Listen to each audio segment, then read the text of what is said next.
Estar en el cuadro de honor es más que una simple mención. Es ser un unachense ejemplar. Por eso, la universidad reconoce tu trayectoria y tu esfuerzo. Y está orgullosa de talentos como tú, que nos ponen en lo más alto. Este es tu espacio, el cuadro de honor. Iniciamos. Hola, ¿qué tal amigos, amigas que nos están sintonizando a través de Radio Nach? Esto es Cuadro de Honor. Mi nombre es Juan Carlos Calimayor. Estamos muy contentos en esta tarde de recibir como siempre a nuestros invitados en este espacio de Radio Nach. Por supuesto, damos las gracias a todos ustedes que nos sintonizan cada jueves y por supuesto a todos nuestros invitados que están con nosotros en cada invitación que se les hace para que participen con nosotros. En esta ocasión estamos muy contentos porque cuando escuchen al invitado que tenemos el día de hoy, van a recordar los inicios de Radio Nach aquí, porque en la primera etapa tuvimos como invitado a este personaje que en un ratito más se los voy a presentar. Él estuvo en un programa llamado El Rincón de Sísifo, entonces ya les voy dando pistas para que ustedes conozcan un poquito más acerca de la persona que les vamos a presentar el día de hoy. Pues bueno, él es investigador con diplomados y certificaciones en materia de derechos fundamentales, teoría de la ciencia, lógica, epistemología jurídica y argumentación. También ha sido distinguido por el Sistema Estatal de Investigadores categoría 1 y sus líneas de investigación, que también ha tenido ya varias: derechos fundamentales y filosofía del derecho, especialmente la dogmática de los derechos humanos y en general las disciplinas relacionadas con la filosofía del derecho, lo que son fundamentos científicos del derecho, teoría y filosofía política, argumentación y raciocinio jurídico, retórica aplicada al derecho y epistemología jurídica, además de situación actual de los derechos humanos en el contexto chiapaneco y en el ámbito puramente teórico en reflexiones en torno a la justificación interna y externa del derecho. Y nos sentimos muy orgullosos porque también sus estudios los ha hecho aquí en nuestra universidad, desde la licenciatura, maestría y doctorado, aquí en nuestra universidad. Así que estamos de plácemes y muy contentos. José Juan Pérez Ramos es nuestro invitado, así que te damos la bienvenida. José Juan, bienvenido. Muchas gracias, tocayo. Me da mucho gusto poder estar acá, poder saludarte y bueno, poder verte después de tanto tiempo. Ahora que comentabas esta bonita experiencia que tuvimos con mi amigo Francisco González Vivas, a quien aprovecho a mandarle un caluroso saludo y un abrazo. Así es. Con este proyecto que llamamos Rincón de Sísifo, en el que conjuntamos, yo no diría como que dos intereses de investigación o intereses académicos, más bien yo lo definiría como dos hobbies. Uno, la radio, que es algo que nos ha gustado desde hace mucho tiempo, y por otro lado pues la filosofía, que también nos llama mucho la atención.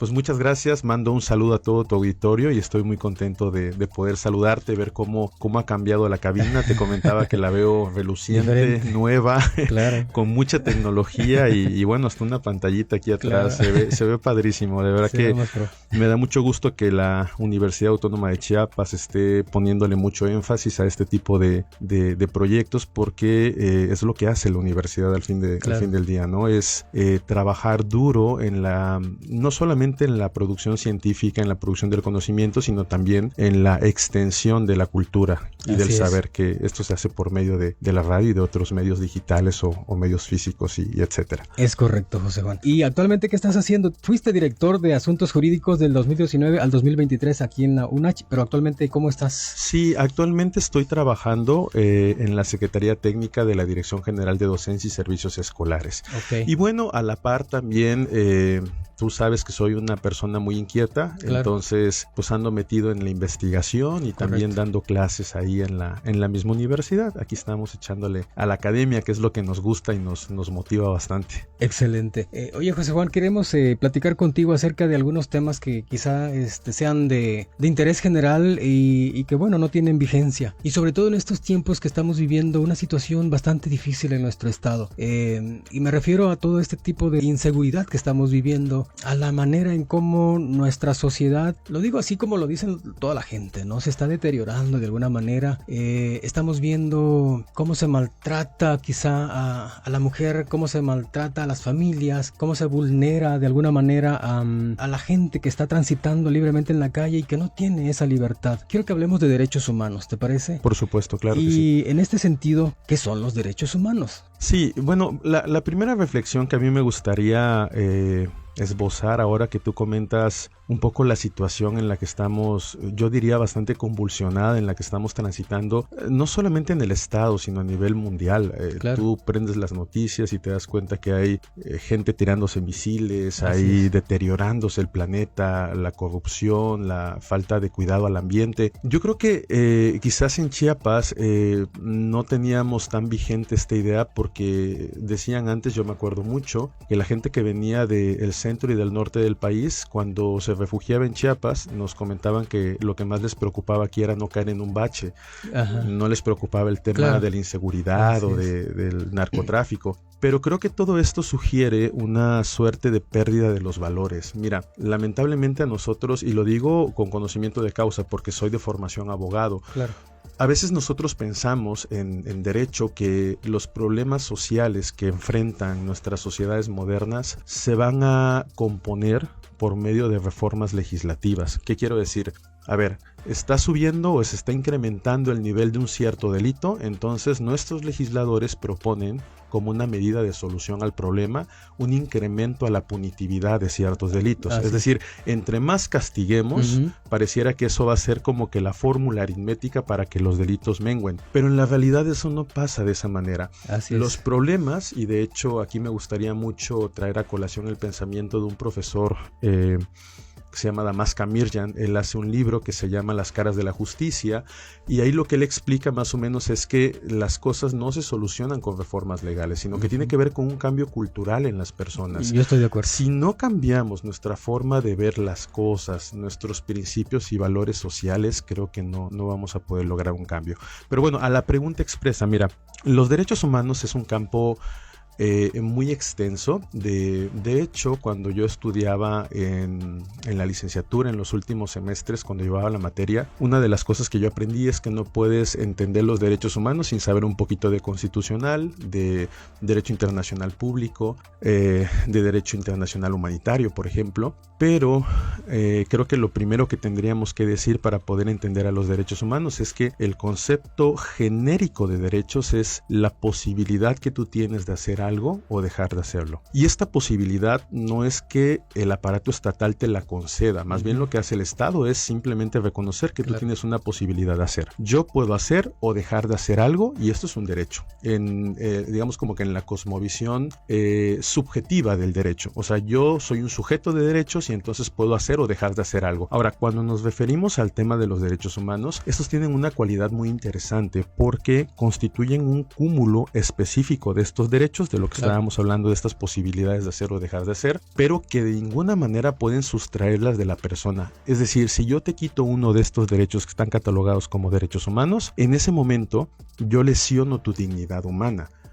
Ahora, este concepto de dignidad es un poquito complejo, porque, a ver, ¿cómo lo explico con palabras más sencillas? Y esto lo trato de decir cuando doy clases a mis estudiantes de la materia de derechos humanos. Para mí puede ser digno el transportarme en mi bochito, porque para mí es lo máximo. O sea, ¿quién no ha tenido un Volkswagen de los 70s y lo adora como que fuera un Ferrari último modelo? Por supuesto, sí. Pero para ti, por ejemplo, podrías decirme, no, o sea, para mí es andar en un BMW, ¿no? O sea, la idea de la dignidad podría ser subjetiva, podría ser un concepto que no tiene una definición universal. Exacto. Pero lo que los tratadistas han dicho es que al final del día la dignidad es un suelo mínimo, un piso mínimo sobre el cual tú no puedes retirar ciertas características ontológicas de la persona. Entonces, si tú no tienes derecho a la salud, si tú no tienes derecho a la vivienda, si tú vas con una qué sé yo, con un dolor fuerte gástrico y en el hospital te dicen no te puedo atender, entonces tú no tienes esa dignidad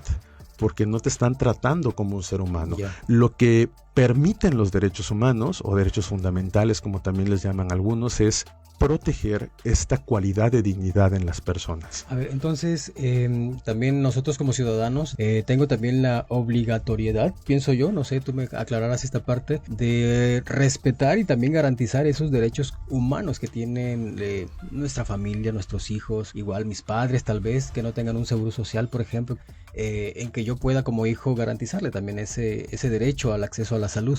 Entonces de ciudadano a ciudadano pienso que también se puede dar, ¿no? El que yo pueda respetarle o conducirle a un espacio donde pueda haber un lugar donde le puedan dar esa esa garantía, esa atención a sus derechos. ¿Es correcto que también yo como ciudadano tengo la obligación de hacerlo? Sí, claro, aunque aquí teóricamente habríamos que hacer una separación. Los únicos sujetos obligados al respeto de los derechos humanos son las autoridades estatales en todas sus manifestaciones. Y cuando decimos autoridad nos referimos a cualquier persona que tome funciones del Estado. Por ejemplo, un director de una primaria, correcto, un director del servicio postal, un director de una clínica de salud, etcétera. Lo que sí es muy cierto es que como ciudadanos también tenemos, mira, y aquí es lo bonito de la teoría del derecho. Los derechos como tales tienen aparejadas ciertas obligaciones. Y una de esas obligaciones, como tú bien lo decías, es que el ejercicio de los derechos fundamentales no puede ser indiscriminado. O sea, yo no puedo ejercer mi derecho de tal manera que afecte a otras personas. Sin embargo, en la terminología es donde tenemos que tener mucho cuidado, porque si yo afecto el derecho de otra persona, más bien lo que se configura es un delito. O sea, si yo, por ejemplo, lesiono tu derecho a la salud, entonces yo soy sujeto activo de una relación delictiva, ¿no? Claro. Entonces, la diferencia está en que la cualidad de protección, de garantía y de respeto a los derechos humanos lo tiene el Estado. O sea, si yo, por ejemplo, soy un profesor, que lo soy, yo, si en el ejercicio de mis funciones lesiono un derecho humano de mis estudiantes, entonces sí, yo en ese momento estoy tomando las cualidades de una autoridad porque estoy ejerciendo funciones estatales, estoy representando al Estado en mis labores. ¿Cómo identificamos a una persona que hace funciones estatales? Pues aquella persona que es pagada con dinero del pueblo, ¿no? Claro. Los funcionarios públicos somos personas representantes del Estado. Entonces, mucho cuidado ahí para cuando estamos ejerciendo funciones de nuestro trabajo, de no ser, de no lacerar derechos humanos. Porque, de hecho, la Constitución Política dice que la obligación de las autoridades mexicanas en materia de derechos humanos es esta, pues proteger, respetar, promover y garantizar los derechos humanos. Y en ese concepto de autoridad, pues entramos todos los que trabajamos en el sector público, ¿no?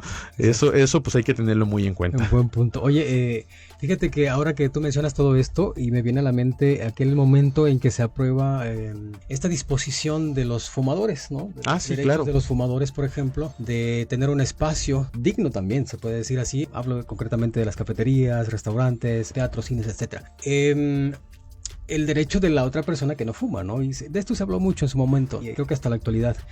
Fíjate que cuando tú afectas a una segunda persona en este sentido, con el ruido, por ejemplo, con los olores de la basura, de estas inconformidades de vecino con otros vecinos, etcétera, eso también aplica para decir, hay una obligación mía de decir, no voy a afectar a mis vecinos de al lado, de atrás, en cuanto a ruidos, en cuanto a malos olores, o tal vez en cuanto a el uso de mi banqueta, no lo sé, todo este tipo de civismo, ¿no?, que hay en las calles, en las colonias. ¿También esto aplica en los derechos humanos? Sí, por supuesto. Es un poco lo que te comentaba hace unos momentos.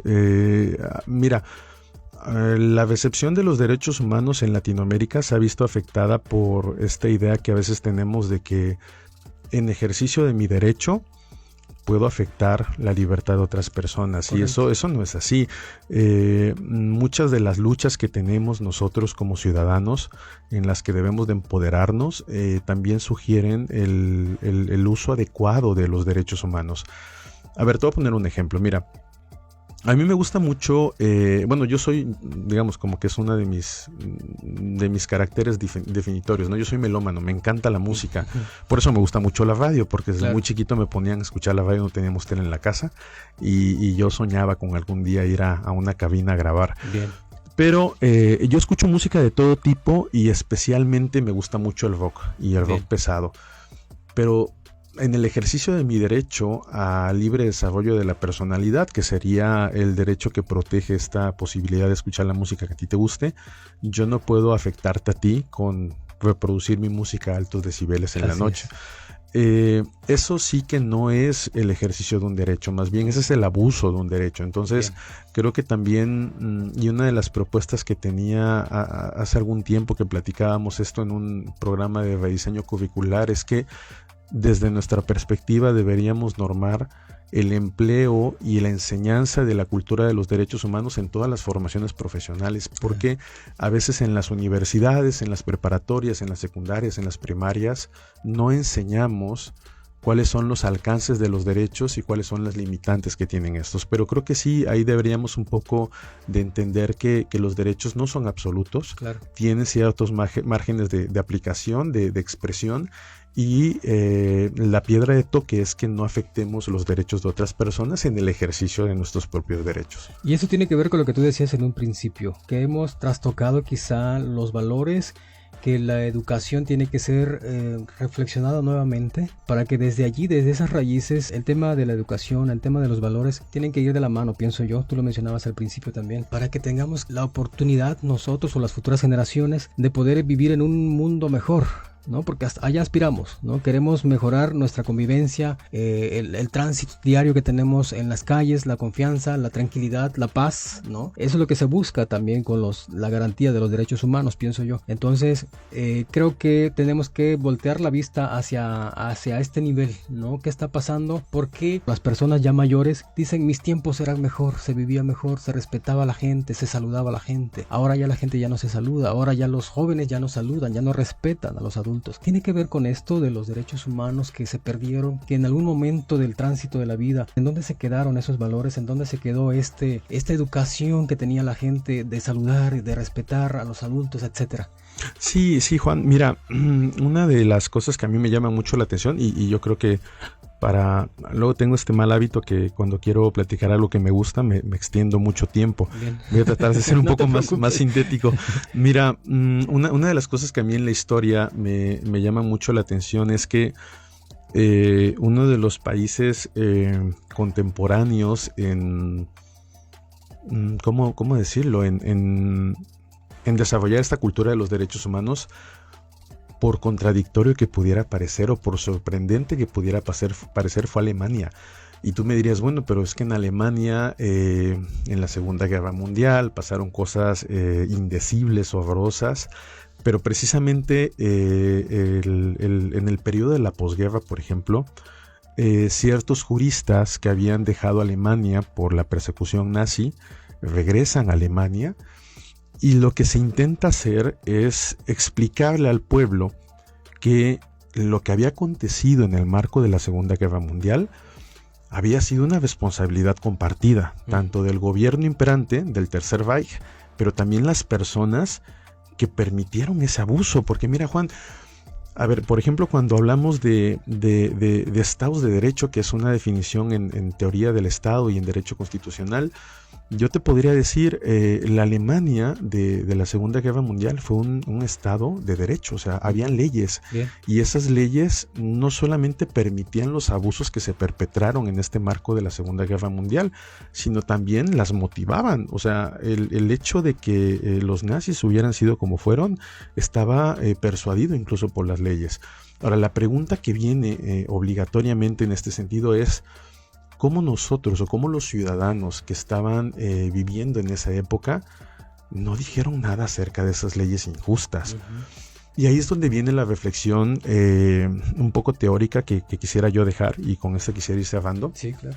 Respecto a cuando regresan estos juristas alemanes y le dicen a la gente, miren, lo que pasó es algo que no puede repetirse de nuevo en la historia. No podemos permitir que nadie que llega al poder haga un uso indebido del derecho para afectar a otras personas o grupos en situaciones de vulnerabilidad, como fue lo que pasó. Entonces, lo que propusieron ellos era imbuir el sistema legal de ciertos principios y valores que habían estado ausentes en este periodo de derecho, de guerra, ¿no? Y entonces es cuando empiezan a meter ciertos valores, ciertos principios morales en las leyes.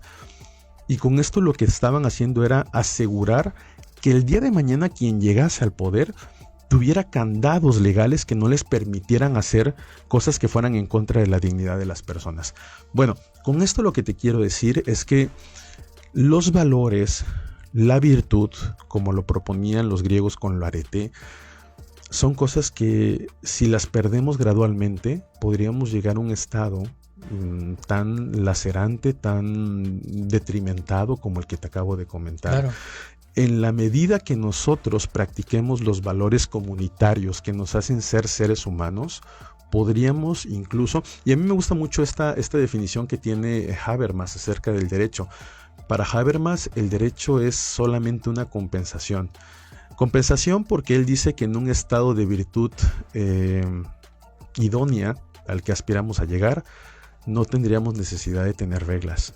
O sea, las reglas existen, Juan, porque nosotros no sabemos controlar nuestros impulsos naturales. Porque cuando llegamos a un semáforo y lo vemos que está en rojo y vemos que no viene ningún carro al lado, nos lo pasamos. Porque si nadie nos ve, tiramos la basura en la calle. Así es. Porque si podemos, hacemos copia en los exámenes. Entonces, el día en el que nosotros lleguemos a este hombre ideal del que hablaba Kant, el que no necesita que lo obliguen a hacer las cosas, el derecho va a dejar de tener importancia. Porque el derecho solamente es útil en la medida en que nosotros necesitamos necesitamos la coerción para que nos obliguen a ser buenas personas, ¿no? Y me gusta mucho lo que decía Kant. Él decía que aquella persona a la que necesita que le digan qué hacer, pues es un niño, ¿no? Porque a los niños todavía les decimos, pórtate bien, no, lávate las manos, no te toques la nariz en la calle. Acábate la comida. No seas grosero con tus tíos.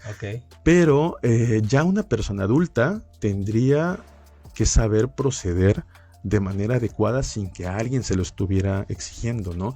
Entonces yo creo que el derecho por sí mismo no va a solucionar los problemas, Juan, sinceramente. Eso nosotros lo tenemos muy claro en México. Después de dos grandes reformas en la década pasada, primero la reforma de Seguridad y Justicia del 2008 y luego la gran reforma de Derechos Humanos del 2011, pues pensábamos quizás de una manera muy ingenua que el reformar la Constitución y las leyes secundarias traería aparejado por consecuencia lógica la mejora de la vida de las personas, y esto no fue así. Sinceramente necesitamos hacer más cosas. Te pongo un último ejemplo. Mira, si tú te pones a investigar los índices de criminalidad que hay en países como Holanda o como Dinamarca, te vas a sorprender porque las cárceles están vacías. Así es. Y tú ves el sistema penal, es decir, la cantidad de penas que hay en esos países, y lo sorprendente es que, por ejemplo, en Holanda, la marihuana está legalizada, la eutanasia está legalizada, la prostitución está legalizada. Pareciera que no hay nada prohibido. Entonces, creo, si tú ves estas estadísticas, si tú ves lo que hacen las personas en esos países, pareciera ser que la respuesta no es endurecer las leyes, crear más leyes, lo que los científicos llaman hipertrofia legislativa, sino educar con valores, educar con cultura, tanto en la educación formal como en la informal, que nos permita ser seres humanos mejores. Y claro, esto no exenta a personas que, a pesar de educarlas, pues vayan a tener conductas irracionales, pero creo que sí es un buen argumento, es un buen principio. Y por eso a mí me gusta mucho dar clases, porque creo que es, y lo digo con toda sinceridad, ya prometo con esto terminar. Sé que estoy abusando de tu tiempo. No te preocupes. Pero por eso a mí me encanta dar clases, porque creo que puedo hacer 10 cosas bien. Pero una, que es dar clases, creo que tiene más impacto que las demás, porque estoy formando a las nuevas generaciones. Estoy de acuerdo. Y a pesar de que no me vaya a ser rico enseñando, yo sé que no voy a poder andar un Ferrari, por eso estoy contento con mi bocho. Sé que puedo dejar ciertos valores que el día de mañana mis estudiantes, al momento de enfrentarse ante una situación de probable corrupción, de mal ejercicio de sus derechos humanos, cuando ellos sean funcionarios públicos, van a tener pues una certeza de que hay que hacer lo correcto, a pesar de que nadie te lo obligue. Excelente, pues ahí está, me has respondido en esta reflexión final, que ahí está, ¿no? En la educación, en la recuperación de valores, en las familias, etcétera. Entonces, te quiero hacer una última pregunta. ¿Será que algún día vamos a recuperar ese estado de virtud del que hablabas, ese hombre ideal? Y no me contestes ahorita.